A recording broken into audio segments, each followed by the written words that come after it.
Hello, we're back. Did you miss me? So, it's not quite 10, and I do want to wait until 10 so that people who are just looking at the clock and going, don't have time to gather around. I want to talk about some really fun things today because we can all use a smile all the time. And some days we can use smiles more than others. And why am I wearing a mom glove and holding Thor's hammer? And the easy answer is, well, why not, dear? Why not, dear? It seemed like a good idea at the time. So here we are. It's 10 o'clock. It's 10 o'clock as I record this live. And it's Thor's Day, which is Thor's hammer, Thor's Day. And what I think is going to be fun today is talking about our legends, talking about the stories that connect us, and the way people identify us to themselves and to each other. And so, without further ado, since it's 10 o'clock, I think well, good morning, Freddie. You're very prompt this morning. How wonderful to see you. So I'm going to start things off on the right note with a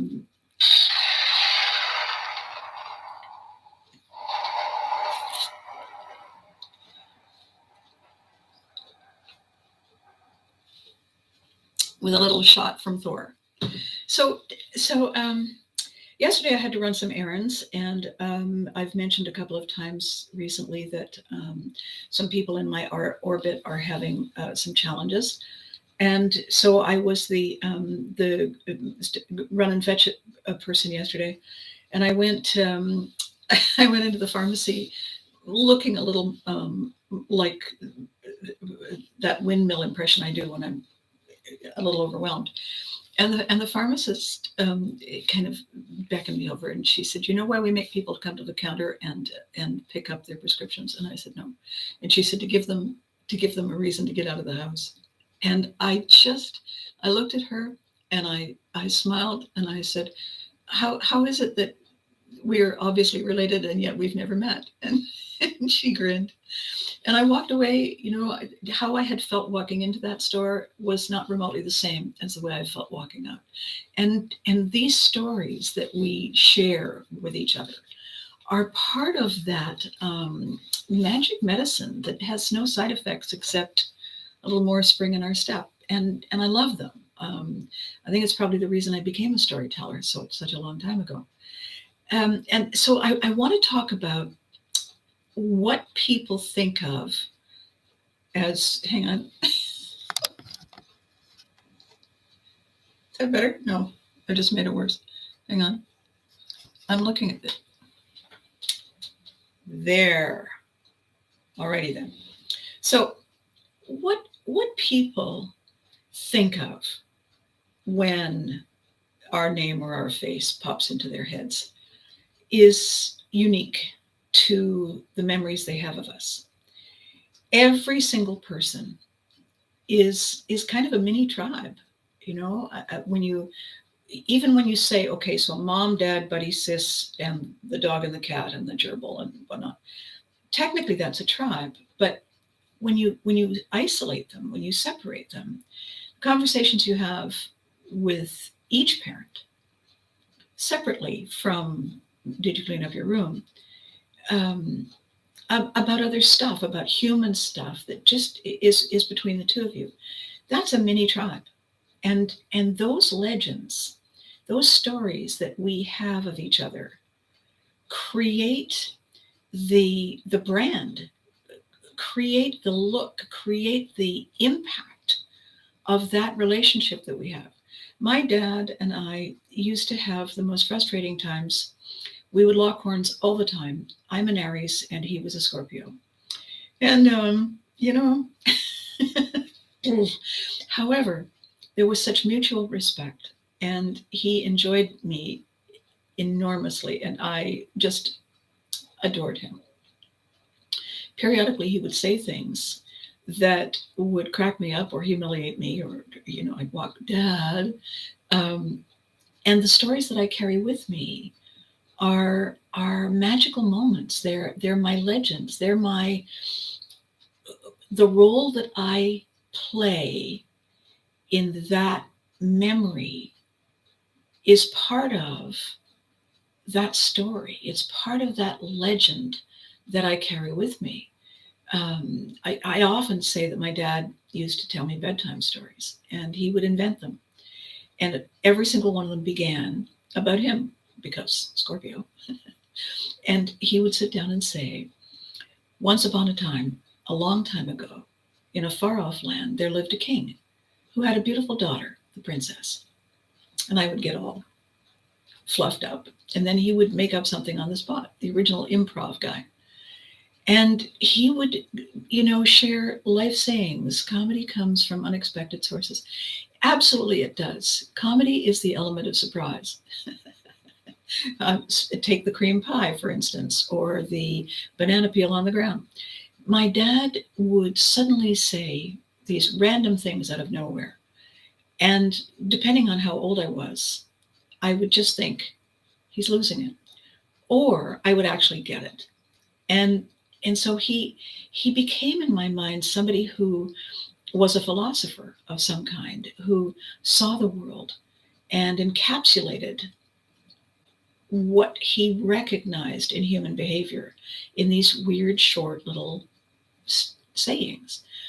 One of the ones, when we were driving, and there was a really erratic driver ahead of us, and I was pretty young, so I wasn't really aware of what was wrong. I just knew that there was a lot of stopping and starting, and my dad making grumbly noises. And at one point, he said, "You always have to watch out for men wearing fishing hats while they're driving." And I said, "Why?" He said, "Because they're already at the lake in their heads." And, now that I drive, I know exactly what he's talking about. He was talking about distracted driving. He was talking about someone who is only here in body. His spirit and his casting arm are already far, far away. And so I carry with me all the time things that my dad used to say to me, because they in part tell me who I am. They tell me where I come from, and they give me an idea, possibly, of where I might be going. My mom, it was different. We had different stories together. And here's the thing that I really want to point out to you. It's so incredibly cool. Not only do we have all these tribes, every single one of them knows us for a different reason. Every single tribe we belong to has a different understanding of who we are to them. Every single one of them. And I know you think, well, how many tribes are that? So imagine you have your family, and forget about the mini tribes within the family. You have your family, that's a tribe. You have the immediate neighbors around you where you live. That's a community, that's a social community. You have activities that you enjoy. And every activity that you enjoy, you usually do that activity with other people who enjoy it for similar reasons. So you might be a stamp collector, or you might like to fish, or you like camping or shopping, or getting your nails done, studying, travel, any of these things that just make you smile at the prospect. Every single one of them creates a tribe where you work, where you volunteer, what you do in the community to help others, how you connect to people in law enforcement and first response, and when you go and buy your morning coffee, when you go to the grocery store on your weekly jaunt, the mechanic at the station that saves you from those fixes you try to do, the people who come to the house, to the apartment, to effect repairs, events you go to, charities you belong to. Every single one of them is a tribe. and you belong to that tribe. And every single one of those people in those tribes recognize you as a member with them, and they all have legends about you. The thumbnail picture I've posted today to go with this video is a black and white pinup pose of me dressed as mom, as Valerie Prevert from You Can't Do That on Television. And the pinup pose was so funny because she's such a hopeless little creature, and we laughed ourselves silly when we saw it. The thing about that character is a legend to every fan, to every writer on the show, to every actor on the show, to every member of the crew, to the producer, God bless him for his brilliance, to every single person involved in the making of You Can't Do It on Television. Mom represents something distinctive. Everybody has a mom story. Everybody can recall something that went wrong, hopelessly, or right, or funny coincidences, because I'm part of that tribe with them. And when I hear people talking about the show, when somebody said, I was reading this morning, well, good morning, DJ. Good morning. How are you? It's wonderful to see you here. I was reading a comment from Charles this morning that what I posted on Facebook, the futuristic picture of Lance and Valerie on some kind of a spaceship or a foreign planet. And Charles said that he could only recall very, very few episodes, sketches in which Mom wasn't wearing gloves, and that was one of them. And of course, there's a story about the gloves. So not only does Mom have legends from the show, and Abby has legends from the show, and the librarian and many of the other characters, but the gloves, the gloves themselves have their own legends. The most interesting legend is that these gloves saved my job.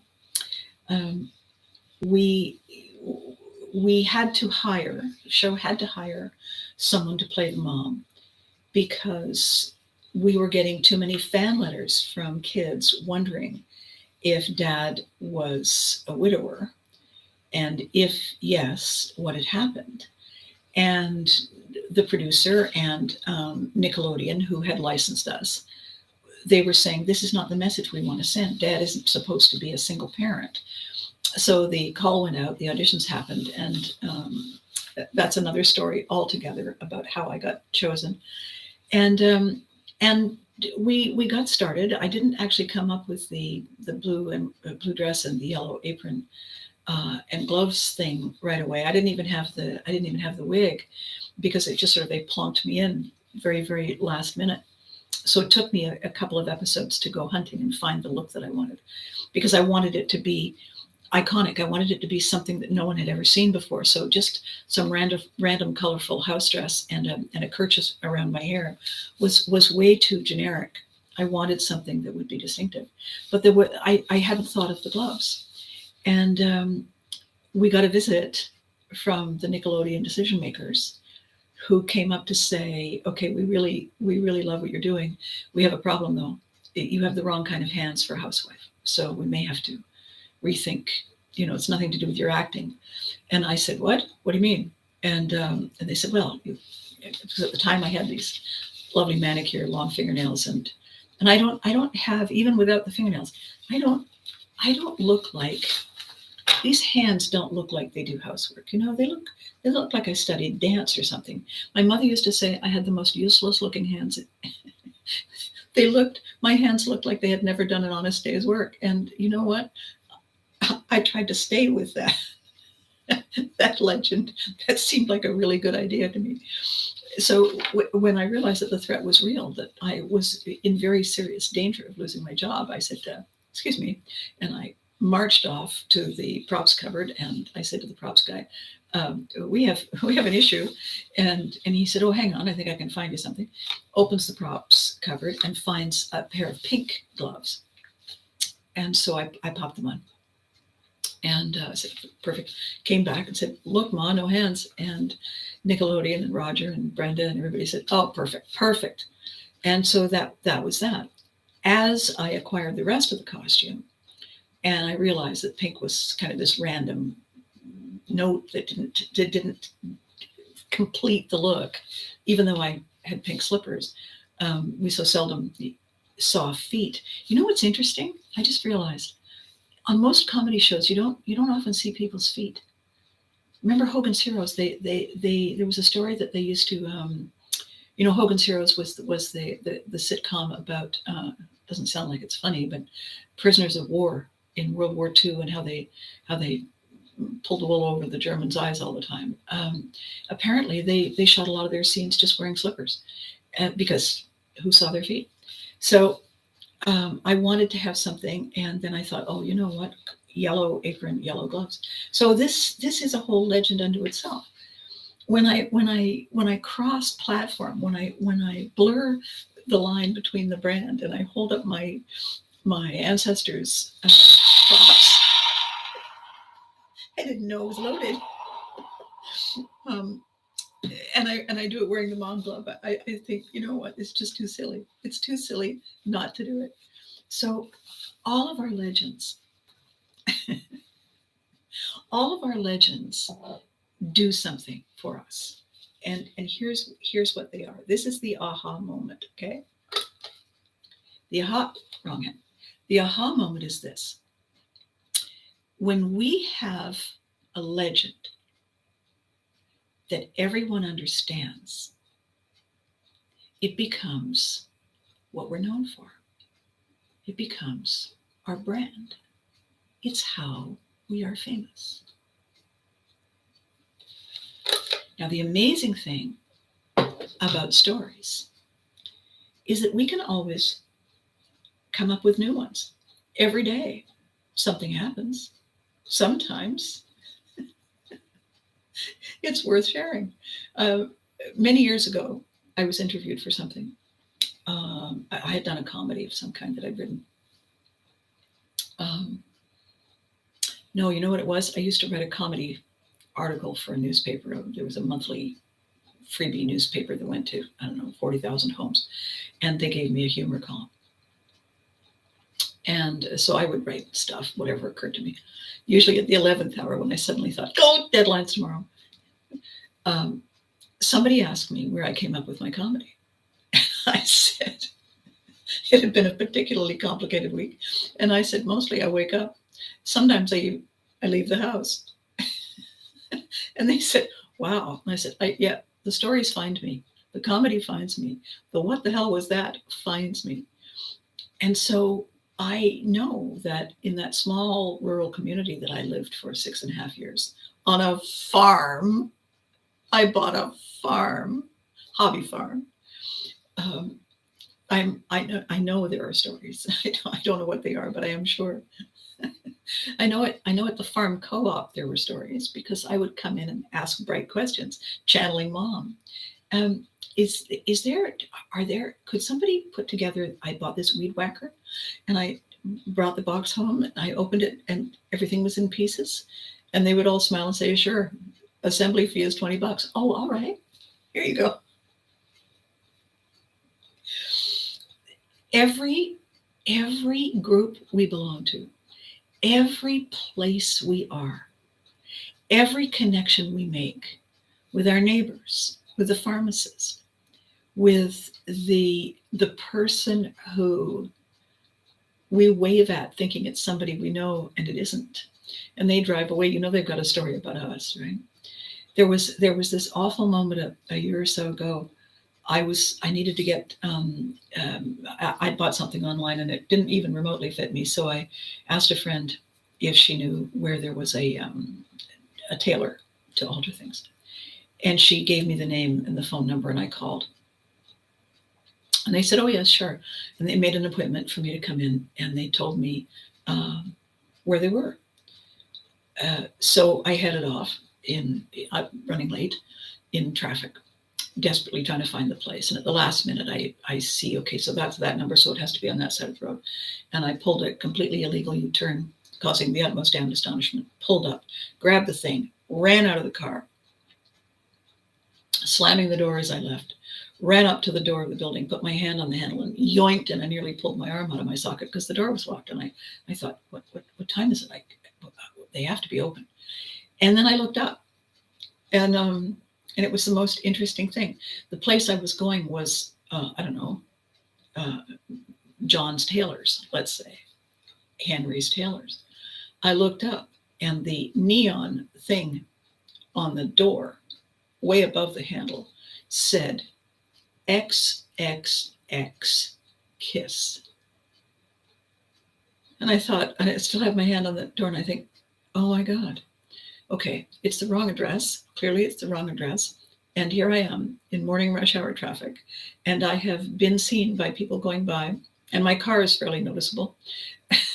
So is the hair. It has been witnessed to see me leaping out of my car, almost forgetting to turn the engine off, running over to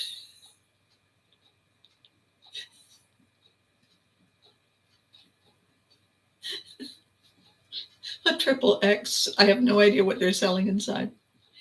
Grabbing the handle and yoinking it.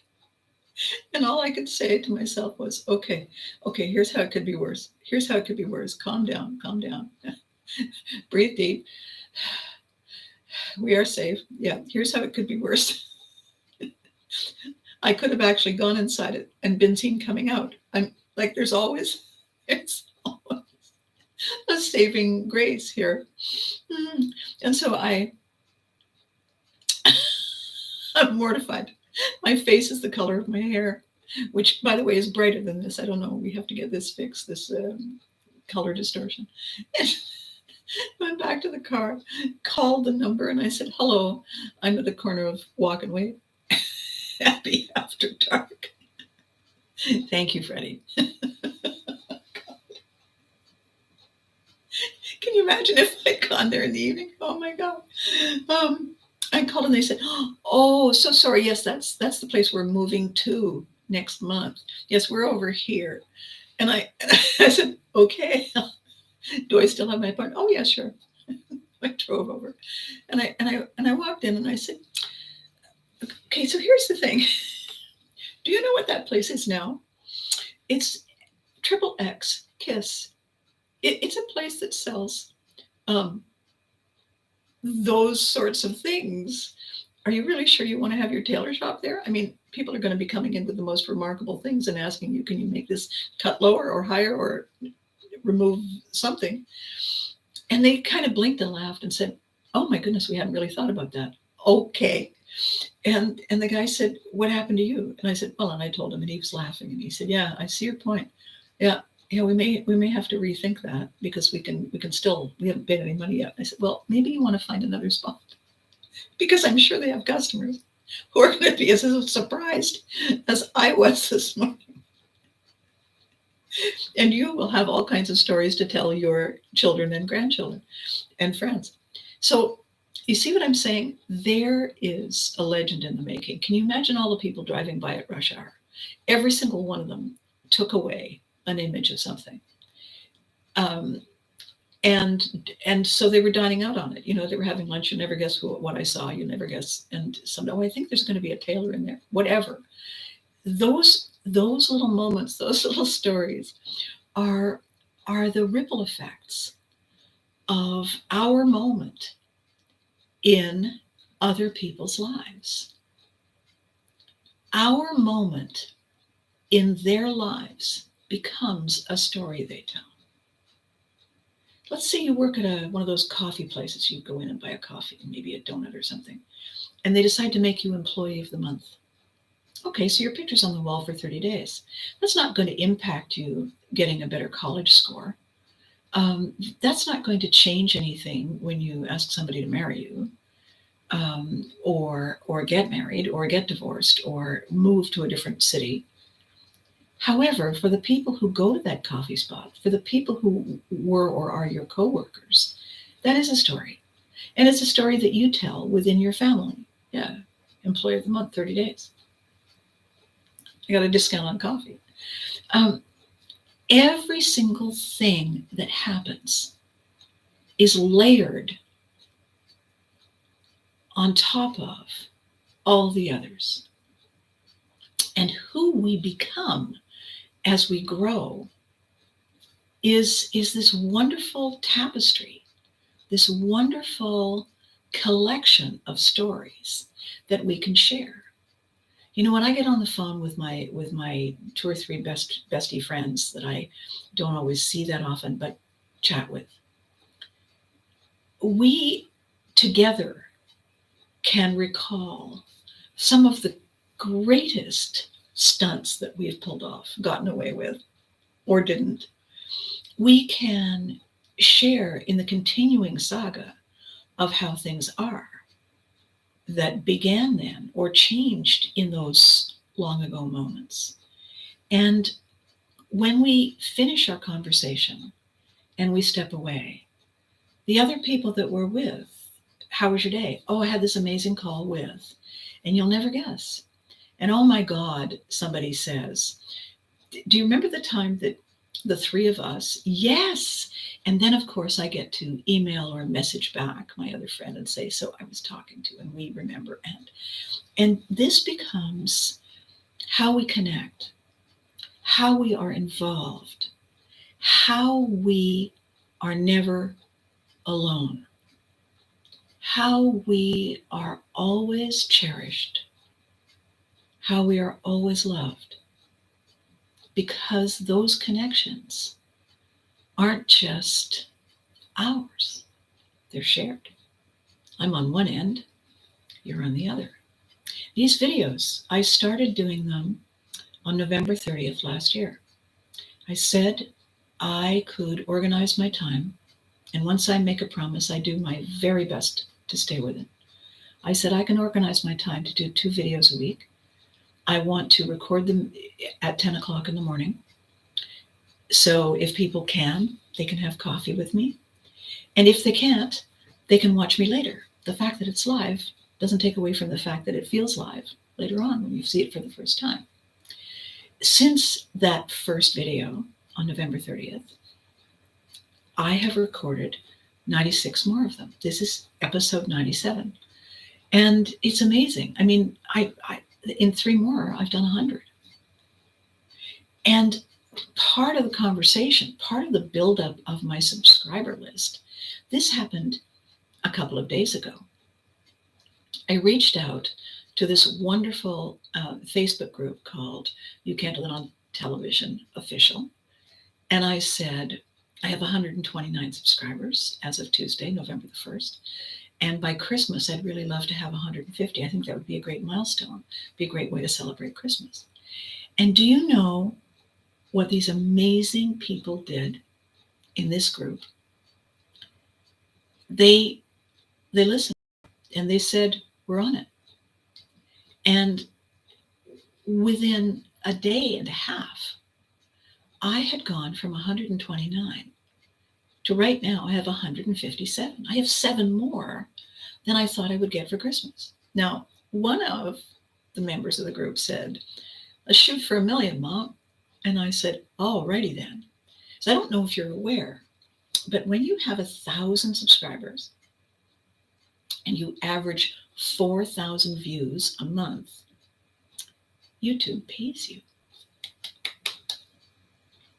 You can get people supporting what you're doing without the viewers having to kick in. If I eventually go over to Patreon and do some, original stuff that I want for the subscribers only, well, then that would be a subscription fee. I really like this better because YouTube will look at this and say, this is worth supporting, right? So 157, that's awesome. We can, and it'll be exponential. When I get to 200 or 400, if each of those 200 or 400 tells somebody, it'll go very quickly. And I'm so excited about it. So that's another legend, the legend of how Abby after mom, was mom the end of everything? Well, it was only the end of everything on that particular show. And for a while, for anybody who had the power to hire me to do anything else, oh no, you're typecast. Next, we don't. This isn't a show for children. I can I audition? No. Okay. So it gave me an opportunity, didn't it? When they said no, we love your work, but no, it gave me an opportunity to reinvent myself. It gave me an opportunity to look at the legends and add to them, refresh them, begin again, come up with something different. I wrote a one-woman stage show called Gloves Off.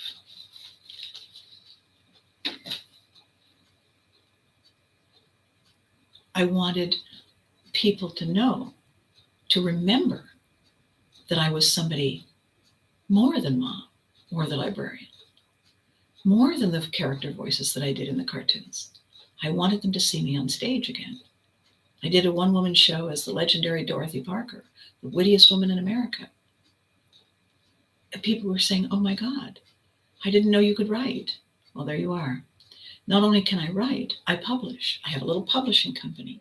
That's a whole other legend. How many books have I published? Probably 50. Have I written most of them?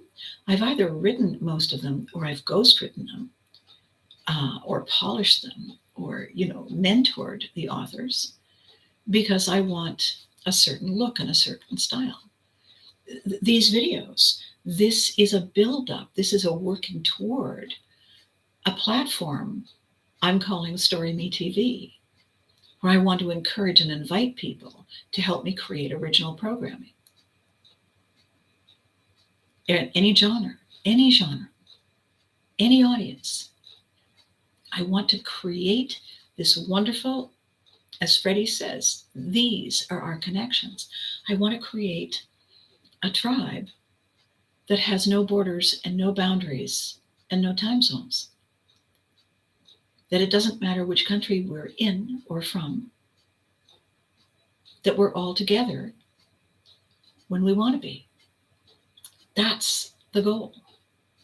Vikings, a really longtime friend of mine, Jean Stewart, sent me this incredible article about the Isle of Skye in the south of Scotland, where they've discovered they used drones and I think LiDAR to discover that there was an area that was at one point a Viking stronghold. They had a huge fort. It was a shipbuilding, a dry dock, a rest spot.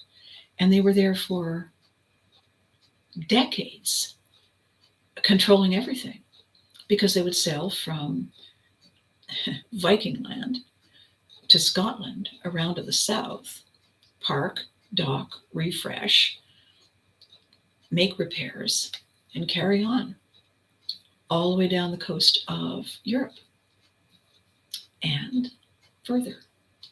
So it was one of their stopping points. That's an incredible legend. What's fascinating, this lovely woman is Scottish. We've known each other a long time. She had no idea that I had a Viking background. She sent me that because now between the two of us, in addition to our common interests in the theater and all the theater people that we know, she now realizes, thanks to me, that the Vikings and the Scots, their legends and stories have been intertwined from the beginning. And so she wove a fresh thread in that story just the other day. It was wonderful to wake up and read that.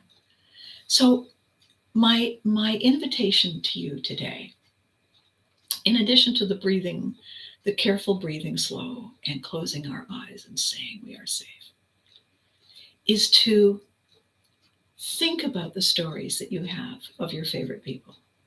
In my post this morning on Facebook, I said the legend of the Viking god Odin was that two ravens rode on his shoulder. One was memory and one was mind. And they hold the stories that tell the world who we are. So memory is emotion. Mind is conscious thought. subconscious, conscious is where our stories reside. When we bring them together, when we connect emotion and thought, and they fuse in that wonderful, magical ta-da, that's when we have this incredible ability to shift, rewrite the story, rethink how it's going, reinvent our role so that we can live with intention. That's the definition of pivotry in motion. And Pivotry in Motion is this awesome book collection I'm working on that is including a lot of you because you've shared your stories with me. So when you think of knowing a thing and feeling a thing, when you understand that how you feel shapes how you think, and the two of them together define what we do. This is something really interesting I want to share with you and leave with you today before I go. When we own the changes that change us, in other words, when we welcome the change, when we choose it, when we own the changes that change us, we thrive in the worlds that raise us. I'm going to say that again. When we own the changes that change us, we thrive in the worlds that raise us. And the reasons that's so exciting and so important is that survival is kind of base level, entry level. Survival. Yes, okay, we're all wired for survival. A lot of people aren't wired to thrive.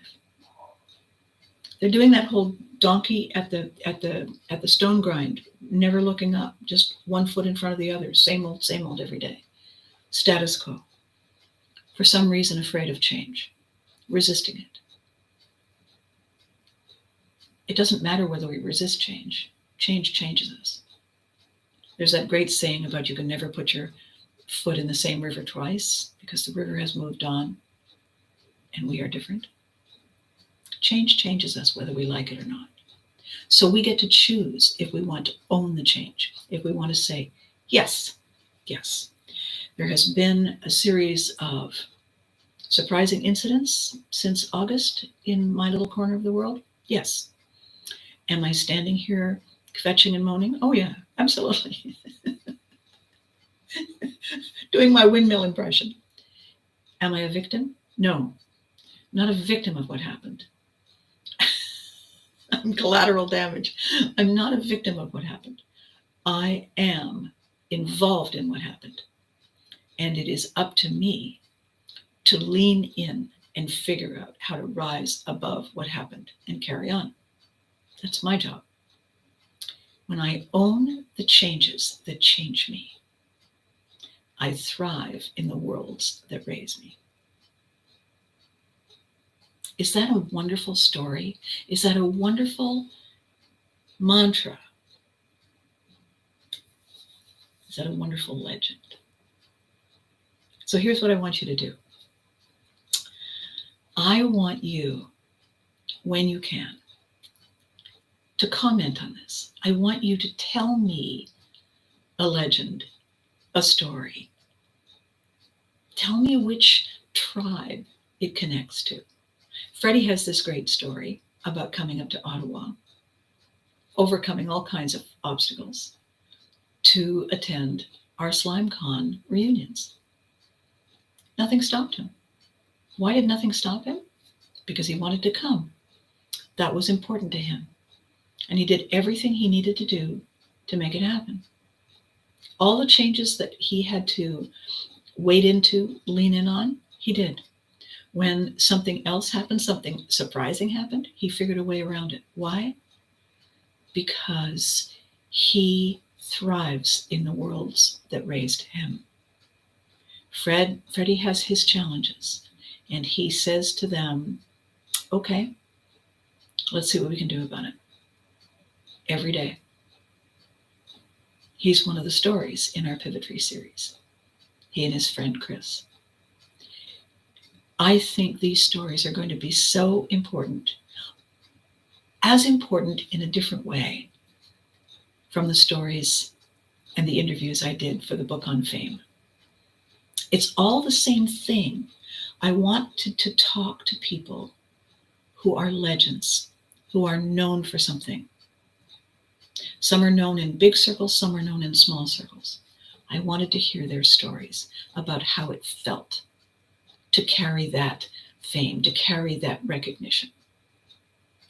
Because the more we know about how other people feel, the more we know about the ways they handled it, the better equipped we are to handle the assumptions people make about us.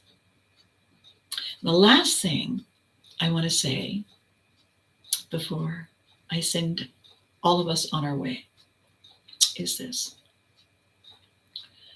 We always have the opportunity